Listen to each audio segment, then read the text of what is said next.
আপনার ক্লাসে কি এমন কোনো বন্ধু আছে যে সারাদিন আড্ডা দেয়, গেম খেলে, কিন্তু যখনই পরীক্ষার রেজাল্ট দেয় সে টপার হয়ে যায়? আর অন্যদিকে আপনি এত কষ্ট করেন, দিন নাই, রাত নাই সবকিছু ভুলে আপনি এত পরিমাণে কষ্ট করেন, কিন্তু তারপরেও আপনার রেজাল্ট খারাপ। খুব রাগ হচ্ছে, তাই না? যে ও এত পরিমাণে ফাইজলামি করে বা ও তো পড়াশোনাই করে না দেখি। কিন্তু তারপরে ও এত ভালো রেজাল্ট কিভাবে করছে? সত্যি কথা বলতে কি, সে জানুক আর না জানুক সে কিন্তু একটা সিক্রেট ফলো করে। যেটা আপনি যদি জানতেন তাহলে আজকে আপনার রেজাল্টটাও কিন্তু ভালো হতো। সো আজকের ভিডিওতে আমি সেই সিক্রেটটাই আপনাদের সাথে শেয়ার করব, যেটা যদি আপনি ফলো করেন তাহলে আপনার পড়াও যেরকম অনেক পরিমাণে কষ্ট যেরকম কমে যাবে, প্লাস আপনার রেজাল্টটাও বেশি ভালো হয়ে যাবে। সো এটার জন্য জাস্ট আপনাকে একটা টেকনিক ফলো করতে হবে, সেটি হচ্ছে ইতালিয়ান টেকনিক। এবং এই ইতালিয়ান টেকনিকটির নাম হচ্ছে 80-20 রুল। সো 80-20 রুল কি? 80-20 রুল হলো আপনার ম্যাক্সিমাম ক্ষেত্রে দেখবেন যে আপনার 80% যে রেজাল্টটা আসে সেটা জাস্ট 20% এফোর্টের কারণে।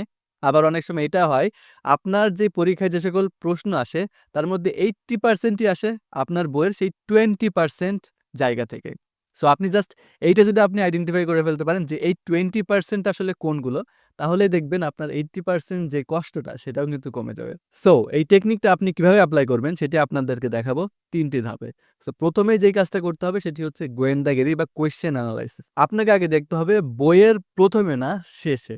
শেষে গিয়ে কি দেখতে হবে? যেখানে আপনার মেইনলি গত বছরগুলোর কোয়েশ্চেন ছিল বা বিভিন্ন ধরনের স্কুল কলেজগুলো দেখবেন কোয়েশ্চেন আছে, সেগুলো আপনাকে একটু আগে এনালাইসিস করে ফেলতে হবে।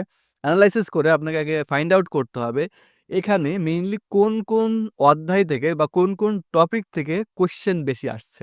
সো এইটা আপনাকে ১ম এ গোয়েন্দাগিরি করে হোক বা কোয়েশ্চেন এনালাইসিস করে হোক বা যেভাবেই হোক আগে আপনাকে এটা আইডেন্টিফাই করে ফেলতে হবে। এবার আপনাকে আইডেন্টিফাই করতে হবে যে টপিক থেকে এবং যে অধ্যায় থেকে কোয়েশ্চেনগুলো আসছে সেগুলো এবার আপনার বইয়ের মধ্যে দাগিয়ে ফেলা। সো এটা করলে আপনার কি হবে?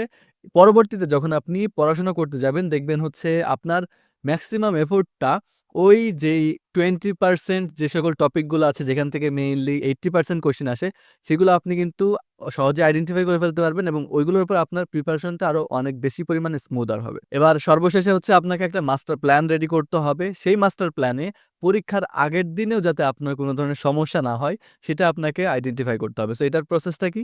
এই যে পরীক্ষার আগেই আপনি তো আইডেন্টিফাই করে ফেলেছেন কোন 20% টপিক থেকে আমার 80% কোয়েশ্চেন আসে। সো পরীক্ষার আগে জাস্ট ওই 20% টপিকে আপনাকে পড়তে হবে। কারণ মেক্সিমাম ক্ষেত্রে দেখবেন অনেকেই হচ্ছে যেটাতে গুরুত্ব কম বা যেটাতে গুরুত্ব বেশি ২ টাই একসাথে পরীক্ষার আগের দিনে সমান এফোর্ট দেয়। এখন পরীক্ষার আগের দিনে যদি আপনি সবগুলোতে সমান এফোর্ট দেন, রেজাল্টটা কিন্তু সেরকমই আসার কথা। কারণ হচ্ছে আপনাদের যেটাতে পরীক্ষায় প্রশ্ন বেশি আসে, সেটাতে যদি আপনি কম এফোর্ট দেন, তার মানে আপনি কিন্তু সেখানে রেজাল্ট কমই কিন্তু ওখানে পাবেন এবং ওখানে আপনার কিন্তু খারাপ পারফর্ম করার সম্ভাবনাই কিন্তু বেশি।